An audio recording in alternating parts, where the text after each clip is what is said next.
Սկզբում հարձակման էր ենթարկվում ձեր համակարգիչը, հետո թիրախում հայտնվեցին հեռախոսները, առջևում սմարթ հեռուստացույցներն են։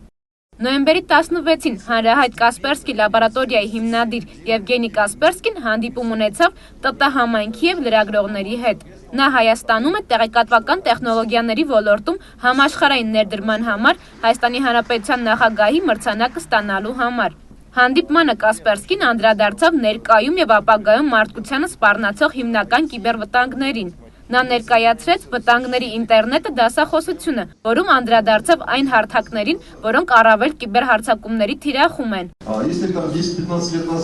Եթե 10-ից 15 տարի առաջ կարելի է ասել, որ հարձակման թիրախում միայն Windows օպերացիոն համակարգն էր, ապա իրավիճակը փոխվել է։ Windows-ը շարունակում է մնալ գլխավոր հարթակը, որը հարձակմանը ենթարկվում կիբերհանցագործների կողմից, սակայն վերջին շրջանում մեծ փոփոխություններ են տեղի ունեցել, և կիբերհարձակումները Android համակարգի նկատմամբ մեծ արագությամբ աճում է։ Կասպերսկիի խոսքով հարձակումներից զուրկ չեն նաև Mac և iOS համակարգերը, սակայն դրանց թիվը համեմատած Windows-ի և Android-ի քիչ է։ Նրա խոսքով համացանցում աճել է նաև վիրուսակիր ֆայլերի թիվը։ 11 տարի առաջ վիրուսակիր ֆայլերի մեր հավաքածուն ընդամենը կես միլիոն էր, ներկայում 260 միլիոն է։ Երանի թե ամեն բիզնես աճեր ինչպես սա։ Անցած տարվա մեր վիճակագրությունը ցույց է տալիս, որ մեր սպառողների կեսից ավելին տարին գոնե մեկ անգամ մոտ է եղել համակարգիչը հեռախոսը վիրուսով վարակելուն։ Կասպերսկին ասում է, իրենց ուսումնասիրությունները ցույց են տվել, որ ամբողջ աշխարհի համակարգիչների 5%-ը վարակված է տարբեր վիրուսներով, իսկ դա ամեն 20 համակարգչից մեկն է։ Ինչպես էլ մենք փորձում ենք պաշտպանել համակարգչային համակարգերը և օգնել իրավապահ մարմիններին հայտնաբերելու կիբերհանցագործներին, նրանց թիվը չափազանց մեծ է։ Կասպերսկին անդրադարձավ նաև բջջային համակարգերի նկատմամբ հարձակումներին։ Նա նշեց, որ առաջին բջջային վիրուսը ստեղծվել է 2005 թվականին, սակայն մինչ 2011-ը որևէ հարձակում տեղի չի ունեցել։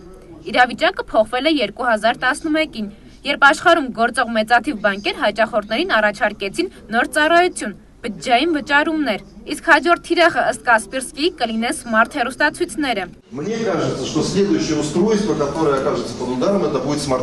Իմ կարծիքով հաջորդ համակարգը, որ կենթարկվի հարձակման, կլինեն սմարթ հեռուստացույցները, որովհետև շատ երկրներում արդեն առկա են սմարթ հեռուստացույցների միջոցով վճարման համակարգեր։ Դա ուղղակի ժամանակի հարց է։ Կասպերսկին ասում է, որ այս հարձակումները կարելի է ոչինչ համարել այն կիբերհանցագործությունների կողքին, երբ հաքերները կարողանում են օրինակ օպերացիոն համակարգերը կոտրելու միջոցով դատարկել բանկային հաշիվները, ամբողջ Եվրոպայով թմրանյութ բաշխել եւ այլն։ Եվգենի Կասպերսկին անդրադարձավ նաև իսլամական պետությունահաբեկչական խմբավորումից բխող հնարավոր կիբերհանցագործությունների թեմային։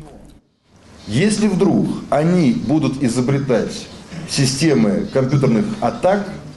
Եթե իսլամական պետությունը ստեղծի համակարգչային հարձակումների համակարգեր, ինչն արդեն կլինի կիբերահաբեկչություն, ապա մենք կձեռնարկենք բոլոր անհրաժեշտ քայլերը ստեղծելու պաշտպանական համակարգ այդ հարձակումներից։ Մենք 100%-ով զբաղված կլինենք նրանով, որ ստեղծենք համակարգ պաշտպանելու աշխարհը կիբերահաբեկչությունից։ От